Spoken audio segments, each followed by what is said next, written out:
1123년생의 사신으로 고려를 다녀간 서궁은 카이펑에서 경난도에 이르는 항로를 자세히 기록하였다.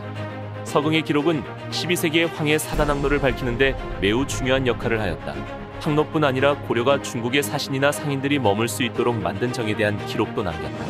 고려는 안전한 항행을 위하여 요충지마다 정을 설치하였는데 서궁 일행도 이러한 고려의 몇몇 정에서 영접과 식수 등을 보급받았다.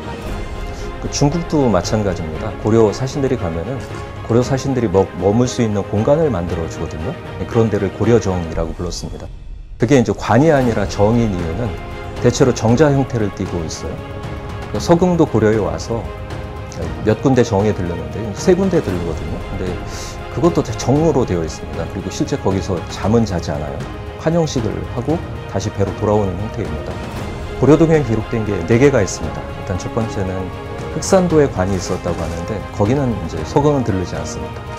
그다음에 첫 번째로 들른 데가 군산정입니다. 선효도죠, 지금의. 거기서 이제 고려 신하들이 나가서 사신들이 나가서 송나라 사신들을 처음으로 맞이합니다. 그때 맞이하러 나갔던 사람이 김부식입니다. 그래서 거기서 이제 환영의식을 하고 그다음에 올라와서 안흥정에 또 잠깐 머뭅니다. 거기도 밤에 파도가 잠잠할 때 올라갔다가 다시 와서 이제 배에서 잠을 자더라고요. 그러고 이제 경원정으로 올라갑니다.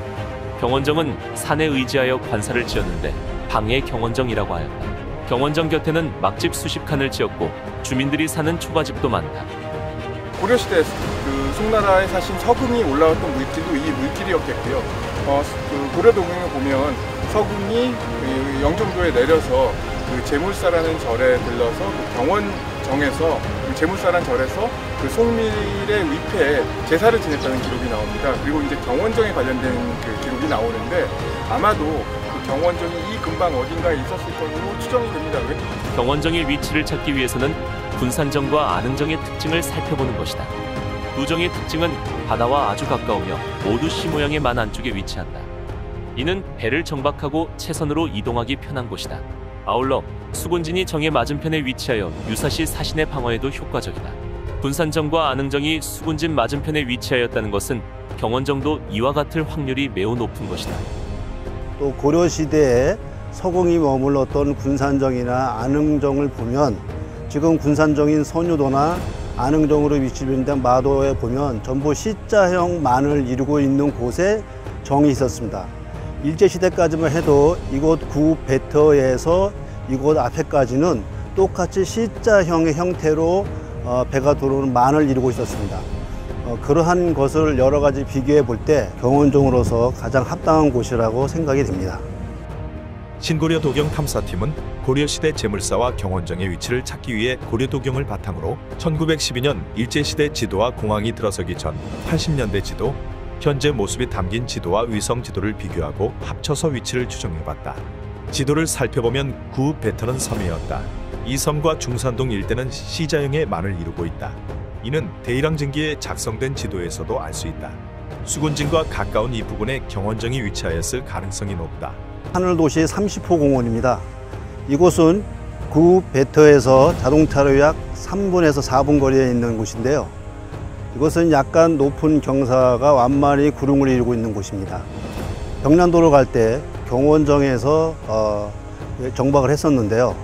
커 40m가 넘는 커다란 배인 신주가 정박하기에 제일 좋은 곳은 지금의 구 배터입니다. 그쪽에서 배를 대고 예전에 일제시대까지만 하더라도 이 앞에 아파트 있는 데까지가 바닷물이 들어오는 곳이었습니다. 그래서 지금도 숨은 자리가 있는데 그곳까지 물이 들어왔기 때문에 작은 배로 타고 채선을 타고 갈아타고 이쪽까지 온 다음에 여기에서 이쪽 언덕으로 올라오면 경원정이 있었을 것으로 추정이 되는 곳입니다. 경원정 기록을 보면 높은 산이 아니라 산에 의지해서 구릉에 초가집이 10여 채 있었다고 하고 있습니다. 그런 기록을 비교해 보고 경원정으로서 가장 합당한 곳이라고 생각이 됩니다. 인천은 유구한 역사를 지닌 도시입니다. 상고시대 고인돌도 있고 고려시대 강화도의 고려공지라든가 해안가의 여러 돈대들, 그다음에 근대로 넘어와서 계양장 유적들이 있습니다. 인천이 가장 중시됐던 시대가 바로 고려시대입니다. 고려시대에는 왕이 외가와 처가를 7번씩이나 해서 7대 어향이라도 불렀습니다. 그래서 당시에 인천의 지명을 인주라고 하였는데 7대 어향인 덕분에 경원부로 승격되기도 했습니다. 서공이 고려동경에 기록한 경원정도, 경원부로 높여진 시기에 지어진 정자이기 때문에 경원정이라고 불렸던 것입니다. 월미도 앞바다인 제물량, 그리고 고려 도경에 나오는 제물사, 이러한 것들이 바로 근대 인천을 대표로 하는 명칭인 제물포의 기원이 됐다고 볼 수가 있습니다.